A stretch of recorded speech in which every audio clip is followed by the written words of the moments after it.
በስመ አብ ወወልድ ወመንፈስ ቅዱስ አሐዱ አምላክ አሜን። ክርስቶስ ተንሥአ እሙታን በአብይ ኃይል ወስልጣን አሰሮ ለሰይጣን አጋዞ ለአዳም ሰላም እምይእዜሰ ኮነ ፍስሐ ወሰላም። ኣብ መላእ ዓለም ኮንኩም ዝድምፂ ትሰምዑ ዝምስሊ ትርእዩ ፍጹም ሰላም ናይ ክርስቶስ ኣምላኽና ሰላም ንዓኻትኩም ይኹን። ከመይ ትኾኑ ከመይ ኣለኹም? አሜን። ቅዱስ ዘላለማዊ ሕያው እግዚአብሔር አምላክና ክሳብ ዛ ሰዓት እዚኣ ብህይወትን ብጥዕናን ስለዝሓለውና ክብርን ምስጋናን ልዕል ስሙ ይኹን።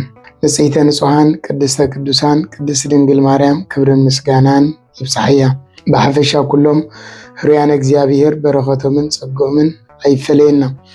ሎሚ ከም ፈቃድ እግዚአብሔር አምላክና ብሓደ ሕፅር ዝበለ ጉዳይ መፅየ ዘለኹ መሃሪ ዝብልኩ ደስ ዘብል ነገር እዩ። ንሱ ድማ እንታይ እዩ? ብዛዕባ አቡነ ቀውስጦስ ናይ ኢትዮጵያ ጳጳስ ብዛዕባኦምን ብኦም ዝተገብረ ደስ ዘብል ነገርን ብዛዕባኡ ምስ መፅሓፍ ቅዱስ ኣተሓሒዘ ንእሽተይ ሓሳበይ ከብየ መፅየ ኩላትኩም ነዚ ሰሚዕኩም ሸር ክትገብርዎ ብትሕትና ይሓትት።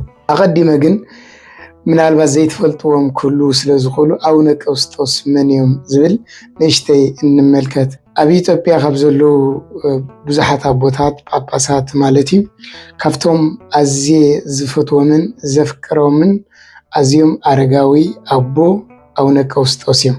ብጣዕሚ ዝፈትዎም ኣቦ እዮም። ብዙሕ ግዜ ስለ ቤተ ክርስቲያን ክዛረቡ እንከለዉ ንብዓት እዩ ዘቐድሞም። ናይ ብሓቂ ገዳማዊ ኣብ ገዳም ዝዓበዩ ገዳማዊ ህይወት ገዳማዊ መንፈስ ዘለዎም ብፍቅሪ ቤተ ክርስቲያን ብፍቅሪ ደቆምን ዘይክእሉ ኣዝዮም ርህሩህ ኣቦ እዮም። ገለ ካብቲ ንሶም ዘመሓላልፎ መልእኽትን ምስማዕን መን እዮም ዝብል ንዘይትፈልጥዎም ንክትፈልጥዎምን እስኪ ነዘን ቪድዮ ተመልከትዎን። ልጆቼ ሁላችሁም ይህንን መልእክት የምትሰሙ በሃይማኖታችሁ እንዳሆናችሁ ጽኑ፣ እስከ መጨረሻ ድረስ ታገሉ። አባታችን ወዴት ሄዱ?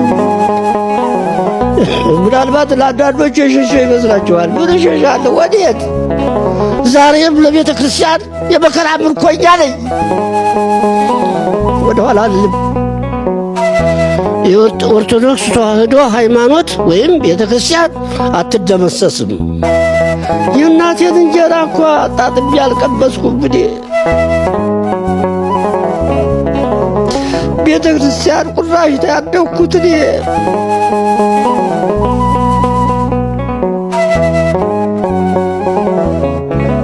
ሰላም ነው የሚያዋጣን። ኃይል አለኝ ብሎ መመካት ባያዋጣም የትም አያደርስም። ኃይል እግዚአብሔር ነው። አዎ የተገነባውን ግንብ በቅጽበት ድራሹን ያጠፉ ሥላሴ ናቸው። ኑ ንረዱ ንካው ነገሮሙ ለከለዳውያን። ምሽግ አያዋጣ፣ መሳሪያ አያዋጣ። ማመን በእግዚአብሔር በኃያሉ እግዚአብሔር ብቻ ነው። ስሉስ ቅዱስን መጠጋት ነው። ክርስቲያኖች በእግዚአብሔር እንደ ልማዳችን የምንመካው በእግዚአብሔር ነው። ከእግዚአብሔር ውጭ መመኪያ የለንም። እኛ እስከ መቼ ነው ይህንን በፍርሃት የምንውጠው? በጣም መከራው ጸንቷል። የሕዝብ ሕይወት ከተጠበቀ ሁሉም ዘብ ይቆማል ለሀገሩ። ወደ እግዚአብሔር መጮህ አለብን። ይሰማል እግዚአብሔር። አጥብቃችሁ ጸልዩ በያላችሁበት፣ እግዚኦ በሉ። ከዚህ የበለጠ ነገር የለም። ግን እንደ በእያንዳንዳችን ሲደርስ ብቻ ነው እንዴ የምንጮኸው? እነዚህ ሰዎች ምን አደረጉ እንዴ? በጎች ናቸው። ምን አረጉ? ምንም ያውቁት ነገር አለ? እኛ ያሳዝኑናል። አዎ በድለናል። ግን አንተ መሐሪ ነህ በለው። አንተ ይቅር ባይ ነህ። ካንተ ወዲያ መሸሻ የለንም። ሐኪም አያድነንም። እኛ ሳይሆን ለሕፃናቱ ምንም ያልበደሉት ሕፃናት አሉ። ከእኛ ስለተወለዱ ምን ወጣቸው ይቀጡ። ይህ ነው እኔ የሚሰማኝ። እግዚአብሔር ያለህ እያሉ ነው ቢጮሁት እና እስቲ እንዲያው በስራችን እንደንግጥ እስቲ እምበር ከምዚ ክትምልከትዎ ዝፀናሕኹም እዞም ኣቦ ዋላፍቲ ኩናት ኣብ ዝነበረሉ ግዜ ምስ ትግራይ ኢትዮጵያ ኣብ ዝነበረሉ ኩናት ኣብ ኢትዮጵያ ደም ክፈስስ ኣይግባእን እዩ ኩላትና ደቂ ስላሴ ኢና እንዳበሉ የመሓላልፉ ነይሮም እዮም መልእኽቲ ስለ ቤተ ክርስቲያን ስለ ደቆም ብንብዓት ከምዚ ገይሮም እዮም ዘመሓላልፉ ኣዝዮም ፈቃር ትሑት ንፍቅሪ መጓሶም ዘለዎም ፍሉይ እዩ ከምዚ ክትምልከትዎ ዝፀናሕኹም ማለት እዩ ብፍቅሪ እዮም በቃ ኣዝዮም ብንብዓት እዮም መልእኽቶም ዘመሓላልፉ ማለት በዚ ከዓ ንቤተ ክርስቲያኖም ንመጓስኦም ስለ ዘፍቅሩ ሓቀኛ ኣቦ ሓቀኛ ናይ ክርስቶስ ጓሳ ስለ ዝኾኑ ብመልሓሶም ክልተ ግዜ ዘይዛረቡ ኣቦ ስለ ዝኾኑ ክሳብ ሰማዕኹዎም ኣነ ማለት እዩ በዚ ኣዝየ ዘፍቅሮም እምበር እዞም ኣቡነ ቀውስጦስ እዚኦም ዝገበርዎ ነገር እንታይ እንድሕዳ ኢልና ሓንቲ ኣብ ኣሜሪካ ኣብ ሚድያ ዝተመልከትኩ ወይ ካብ አሁንም ደግሞ ከእግዚአብሔር ጋር ለሚቀጥለው ዓመት መንታ ፈልጋለሁና በዚህ ባርኩኝ አባቴ።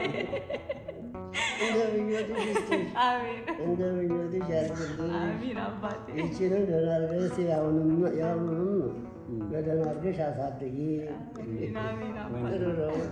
ሰጥቶሻል እግዚአብሔር አልረሳሽ። ምኞትሽን አሳክቶልሻል። በቀደም ክርስትና አንስተናል አይደል? አንቺ በየዓመቱ ክርስትና ለማንሳት ትላለሽ። ቅድስተ ቅዱሳን ድንግል ማርያም ኪዳነ ምሕረት ትከተልሽ፣ የልቡናሽን ሀሳብ ይፈጽምልሽ። ተባረኩ ልጆቼ፣ እግዚአብሔር ይባርካችሁ። ዲያቆን ኢዩኤልም በደንብ ተምረህ ለቅስና እንድትደርስ ያድርግህ። ና ከትኮይ እምነት ካብ አሜሪካ ናብ ኢትዮጵያ ብምኻድ ናብነ ቀውስጦስ እትረኽቦሞ ኣቦይ ባርኹኒ ውልድ ይደልልኹሞኒ ማንታ ይደልልኹሞ ማንታ ኸበኒ ባርኹኒ ትብሎም ኣቐዲማ መጀመርታ ማለት እዩ ንሶም ከዓ ጓሌ ሓደ ይኣኽለኪ እዩ ብምባል ባሪኾም ሰዲዶማ ማለት ሓደ ይኣኽለኪ ብዝበልዋ መሰረት ከዓ እግዚአብሔር ፈቃዱ ኮይኑ ከዓ ሓደ ወላድ ሂብዋ ሓደ ወሊዳ ማለት እዩ እቲ ዝደንቕ ነገር ግን ንሱ ጥራይ ኣይኮነ ካልኣይ ግዜ መሊሳ ናብ ኣቡነ ቀውስጦስ መፅያ ኣቦይ ቅድሚ ሕጂ ማንታ ዝደሊለኩም ሓደ ይኣኽለኪ ኢልኩምኒ መሪእኩም ሰዲድኩም ንኹም ዝበልኩም ከዓ ሓደ ወልድ ረኺበ ሕጂ ግን ማንታ ዝደልሞ በጃኹም ማንታ ክወልድ መርቆኒ ባርኹኒ ኢላ ኣብ ትሕቲኦም ደፊ ኢላ ማንታ ክወልድ ባርኹኒ ቦየ ኢላ ትሕቲ ኢላ ንሶም ድማ ከም ትደልዮ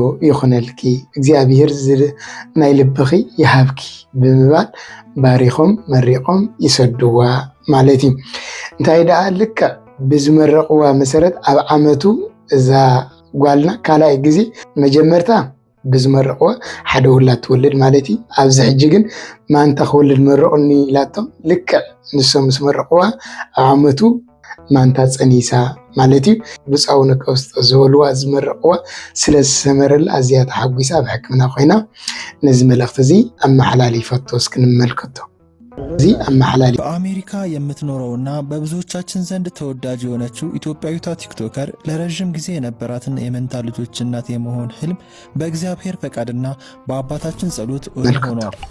እዚ አማሐላሊፋቶ ማለት ስለዚህ በዚህ ብጣዕሚ ደስ ዘብሊ እግዚአብሔር አምላክና አቀድማ ቢሉን በአቦታትና ይሰርሕ ነይሪ በነቢያት ይሰርሕ ነይሪ በካህናት ይሰርሕ ነይሪ በሐዋርያት ይሰርሕ ነይሪ ሕጂውን ከምዝ እንዳገበረ በቶም ቁንዓት አቦታት እግዚአብሔር አምላክ ይሰርሕ ሓደ ካህን ናይ ብሓቂ ቁኑዕ አገልጋሊ እንድሕዳ ኮይኑ ሓደ ቦ ናይ ብሓቂ ቁኑዕ አገልጋሊ እንድሕዳ ኮይኑ ቡት ወፅቃል ናይ እግዚአብሔር ቃል ያ ቡት ወፅቃል ናይ እግዚአብሔር ቃል ያ ተፈጸመ ያ ተኸውን ያ ነዚ በመጽሐፍ ቅዱሳት ተሓይዝና ምስ ናይ አቦና ብፁዕ አቡነ ቀውስጦስ እንመልከት ሓደ መጽሐፈ ሳሙኤል ቀዳማይ እንድሕዳ ተመልክትና አደ ሳሙኤል ሃና ታሪክ እንመልከት ማለት አደ ሳሙኤል ሃና አደ ሳሙኤል ውልድ አይነበራን መጀመርታ ውልድ ስለዘይነበራ በዛ በጣም ተሐዘን ነራ ማሕዙታ ኣብቲ ሰዓት ምስ ኣቡሉ ይሕሰቡ ውሉድ ተዘይሃሊካ ኣዝዩ ኣሸጋሪ ተዘይወሊድካ ብሓጢያታ እዩ እግዚኣብሔር ስለ ፀላይ ገለ ተባሂሉ ይስትርጎም ነይሩ። በቲ ዝወርዳ ዝነበረ መከራ ኣብ ልዕሊኣ ብጣዕሚ ተሓዝን ነይራ። ካብ ዕለታት ሓደ መዓልቲ ሽዑ እንግያ መፅያ ናብ ቤተ ክርስቲያን ናብ ቤት መቅደስ መፅያ ብንብዓት ተንበርኪኻ ትልምን ማለት እዩ። ትልምን ንዓኻ ዘስምር ፍቓድካ ዝገብር ውሉድ ሃበኒ እንዳበለት ንብዓተ ይርአ ውርደተ ይርአ ሓዘነ ይርአ ሓዘነይ ተመልኪትካ ውሉድ ሃበ እንዳበለት ብሓዘንን ብንብዓትን ኮይና ንእግዚኣብሔር ኣምላኽ ትልምን ማለት እዩ። እንታይ ዳ ካህን ኤሊ ብዚ ምስ ረኣያ ኣቲ ሰበይቲ ክሳብ ሕጂ ሰኺር ክለኺ ስኽራን ክሳብ ሕጂ ሓደገክን ይብላ ስኽረት መሲልዎ ማለት እዩ። ቅድስቲ ኣደ ሃና ግን እንታይ እያ ትብሎ ኣቦየ ኣነ ኣይሰኸርኩን ኣነሲ እግዚኣብሔር ውርደተይ መከራይ ተመልኪቱ ውሉድ ንኽህበኒ ውሉድ ምስ ኣነ እዩ ክንዲ ዝዘብክየኒ ዘሎ እምበር ኣነሲ ዘስክር ወይ ንሰቲ ኣይኮንኩን ውሉድ ስለዝሰኣንኩ እግዚኣብሔር ውሉድ ንኽህበኒ እየ ዝልምን ዘለኹ ኢላ ንካህን ኤሊ ትነግሮ ማለት እዩ። ሽዑኡ ካህን ኤሊ እንታይ ዝብላ ኣምላኽ እስራኤል ናይ ውሽጢ ክድልየት ኩሉ ይፈፅመልኪ ብሰላም ኪድ ኢሉ ኣፋኒዋ ካብ ቤት መቅደስ ማለት ልክዕ ካህን ኤሊ ምስ ኣፋኒዋ ከዓ እንሆ እታ መኻን ዝነበረት እቲ ካብ ካህን ኤሊ እግዚኣብሔር ናይ ልበኺ ይፈፅመልኪ ዝበላ እግዚኣብሔር ብናቱ በቲ ናይ ካህን ኤሊ ገይሩ ሓሳብ ልባ ከም ዝፈፀመላ ፀሎታ ከም ዝሰምዓ ብድሕሪ ድማ ሳሙኤል ነቢየ ሳሙኤል እንብሎ ወዲ ከም ዝወለደት ይነግረና እቲ ታሪክ እዚ ሓደ ታሪክ ብጣዕሚ ዝደንቕ ታሪክ ማለት እዩ። ካልኣይ ልክዕ ከምኡ ኣብ ካልኣይ ነገስት ምዕራፍ 4 ዘሎ ታሪክ ብጣዕሚ ዝደንቕ ታሪክ ኣሎ ናይ ነቢ ኤልሳ ማለት እዩ። ነቢ ኤልሳ ንነቢ ኤልያስ ወዲ መዝሙሩ ዝነበረ እዩ። ንሱ ክዓርግ ከሎ ስለ ዝረኣዮ ዕፅፊ ድርብ ኮይኑ በረኸት ናይ ነቢ ኤልያስ ኣብ ልዕሊ ዝወረደ እዩ። ብዙሕ ነገራት ዝገበረ እዩ ኤልሳ ንባዕሉ ኣዝዩ ዓብይ ቅዱስ ነቢይ እምበር ነቢ ኤልሳ ክሰብኽ እንከሎ ክምህር ከሎ ሓንቲ ሃብታም ዝኾነት ምስ ሰብኣያ ኩሉ ግዜ ክሓልፍ ከለቡ ትቕበሎ ነይራ። ተቐቢላ ኣብ ገዛኡ ትዕንግዶ ነይራ፣ ተብልዕ ነይራ፣ ይምገብ ነይሩ። በቲ ትገብሮ ዝነበረት ርህራሄ ኣዝዩ ይምሰጥ ነይሩ። ንሱ ጥራይ ኣይኮነ እንታይ እያ ትብሎ ንሰብኣያ እዚ ናይ እግዚኣብሔር ሰብ ምዃኑ ፈሊጥ ኣለኹ፣ ስለዚ ንዕኡ ዝኸውን ገዛ ነስርሓሉ ኢላ ንሰብኣያ ተመልከቱ። ከመይ ዝተባርኹ ሰብ ሓዳር ምዃኑ ብጣዕሚ ዝደንቕ ነገር እዩ። ከምዚ ተባሪኹ ውሉድ ዘይብልና ኢሎም ንእግዚኣብሔር ኣምላኽ ኣይማረሩን፣ ግን ነቲ ናይ እግዚኣብሔር ኣገልጋል ግን መዓር ከምዚ ንምቕባል ይጎዩ ነይሮም ማለት ሰብኣይ ሰበይቲ። ስለዚ እንታይ ትብሎ ገዛ ንስርሓሉ ብምባል ክዕርፈሉ ዝኽእል ገዛ ይሰርሕሉ ማለት እዩ። እዚ ኩሉ ምስ ረኣየ ነቢ ኤልሳ እንታይ ዝብላ ጓለይ እንታይ ክገብረልኪ ስለቲ ኩሉ ሰናይ ግብሪ ክሲ እንታይ ክገብረልኪ ምስ ንጉስ ኣብቲ ሽዑ ዝነበረ ንጉስ ፅቡቅ ርክብ ስለ ዝነበሩ ንንጉስ ዶ ክነግረልኪ ትደልዮ ነገር ኣሎ ድዩ? ኣነ ወላ ሓደ የብለይ ኣብ ማእኸል ዓደይ ኣብ ውሽጢ ዓደይ ተኸቢረን ከቢረን እየ ዝነብር ወላ ሓደ ዘድልየኒ ነገር የለን ትብሎ ማለት እዩ። ኤልሳ ግን በዚ ነገር እዚ ኣይቀሰነ እንታይ ዝብል ነቲ ጋሃዚ ዝተባሃለ ረድኡ ዝነበረ እንታይ ዝብሉ ነዛ ሰበይቲ ስለቲ ኩሉ ሰናይ ትገብረልና ዘላስ እንታይ ተገበርናላ ይሓይሽታ ክንገብረላ ኢሉ ንዕኡ ይሓቶ ማለት ንሱ ድማ ተቐብላ ኣቢሉ ውሉድ የብሎምን ኢሉ ውሉድ ከም ዘይብሎም ነቢ ኤልሳ ይነግሩ። ነቢ ኤልሳ ድማ ፀዋዕያ ኢሉ ናብ ኣምፅኡ እንሆ ከምዛ ዓመት እዚኣ ትቃል ከማን ከምብዋ እንታይ ዝብል ነቢ ኤልሳ ገለ ንጉስ ክዛረበልኪ እትደልዮ ነገር ኣሎ ድዩ ገለ ኢሉ ምስ ሓተታ ንሳ ከዓ እንታይ ኢላ ትምልስ ኣብ ምዕራፍ 4 ካብ ፍቕዲ 8 ተሒዝኩም ከተንብብዎ ትኽእሉ ኢኹም። ንሳ ከዓ ኣብ ማእኸል ህዝበይ ተቐሚጠ ስለ ዘለኹ ዘድልየኒ ኩሉ ኣለኒ በለት። ኤልሳ ድማ ንጋሃዚ እንታይ ደኣ እሞ ክገብረላየ ኢሉ ሓተቶ። ንሱ ከዓ ጋሃዚ ከዓ ውሉድ እምበር የብላን ሰብኣያ ድማ ኣረጊት እዩ ኢሉ መለሰሉ። ኤልሳ ከዓ ፀዋዓያ በሎ። ምስ ፀዋዓ ድማ ኣብ ኣፍ ቤት ደው በለት። ንሱ ድማ ንዓመታ ከምዛ ግዜ እዚኣ ወዲ ክትሓቅፉ ኢኺ በላ ይብለና። ልክዕ ከምቲ ዝበላ ከዓኒ ንሳ ወዲ ወለደት ማለት እዩ። እቲ ታሪክ ይቕፅል ብዙሕ ኣለዎ ይመውት የተንሶ እዩ። እቲ ዝደለኾ ፖይንት ግን እቲ ዝደለኾ ነጥቢ ግን እንታይ እዩ? እግዚአብሔር አምላክ ኣብ ብሉይ ኪዳን ይሰርሕ ከም ዝነበረ ከምዚ ብሓዋርያት ገይሩን ይሰርሕ ከም ዝነበረ ሕጂ እውን ንውልድ ንስኣና ኣቦታት ባሪኾም ብጸጋ እግዚአብሔር ውሉድ ክረኽባ ከም ዝገብሩ ዝሓዘኑ ክጸናንዑ ከም ዝገብሩ ዝሓመሙ ክፍወሱ ከም ዝገብሩ ልክዕ ብስም ኢየሱስ ክርስቶስ ተንስእ ኢሎም ሐዋርያት ይፍውሱ ከም ዝነበሩ ሎሚ እውን እቶም እሙናት ኣገልገልቲ ከምዚ ከም ዝገብሩ ሓደ ኣብዚ ዘለናዮ መርኣያ ይውን እንታይ ዝብል መጽሓፍ ኣብ ማእኸልኩም ሓደ ዝሓመመ እንተሎ ንካህናት ይጸውዕ ንሶም ድማ ይጸልሉ እዩ ዝብል። ስለዚ ኣቦታት ሎሚ እውን ኣለዉ እዮም ማለት እዩ። ሓደ ኣብነት ንሱ ኣቡነ ቀውስጦስ እዮም ማለት እዩ። እዞም ብፁዕ ኣቦና ነዛ ጓልና ዝረኣኹማ መጀመርታ ሓደ ኣኽለክ ብምባል ከምቲ ዝበልዋ ልክዕ ሓደ ወሊዳ ብድሕሪኡ ድማ ለዘበን ክልተ ዝደሊ በጃ ክመርቕ ምስ ወለቶም ምስ ጓሌ ደስ ከም ልብኺ ይኹነልኪ እግዚኣብሔር ሓሳብ ልብኺ ይፈጽመልኪ ኢሎማ መስቀሎም ኣሳሊሞማ ልክዕ ከምቲ ዝበልዋ ከዓኒ ክልተ ማናቱ ወሊዳ ማለት እዩ። እዚ ብጣዕሚ ደስ ዘብል እዩ። ከምዚ ኮይኑ እውን ኣቡነ ቀውስጦስ እግዚኣብሔር ስራሕ ምዃኑ ስለ ዝፈልጦ ብዙሕ ኣይተደንቑን።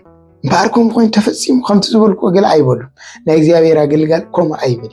እግዚኣብሔር እኳ ብኢዱ ገይሩ እንተሰርሐ ኢድ እግዚኣብሔር ትሰርሕ ከም ዘላ ናይ እግዚኣብሔር ሓይሊ ትሰርሕ ከም ዘላ ዳ እምበር ሓይሊ ናይ ዝኾነ ኣገልጋል ይኮነትን ትሰርሕ ዘላ። ስለዚ እዚ ብጣዕሚ ኣዝዩ ደስ ዘብለኒ ከም በዓል ኣቡነ ቀውስጦስ ከምዚኦም ዝበሉ ለዋሃት ቃራት ኣቦታት ንቤተ ክርስቲያን ዝሓልዩ ንመጓሲ ዝሓልዩ ቦታት እግዚኣብሔር ክዕድለና ብዙሕ ክህበና ንዓና እውን ኣብ ኤርትራ ዘለና ከምዚኦም ኣቦታት ክፈጥረልና። ኣቦታት ሞ ብዙሓት ኣቦታት ኣለዉ እዩ። ከምዚኦም ኣቦታት ግን ብውሕድ ብሰዓት ዝርከብ እዮም ሞኒ በረኸቶም ይሕደረና ነዊሕ ዕድመ ይሃቦም።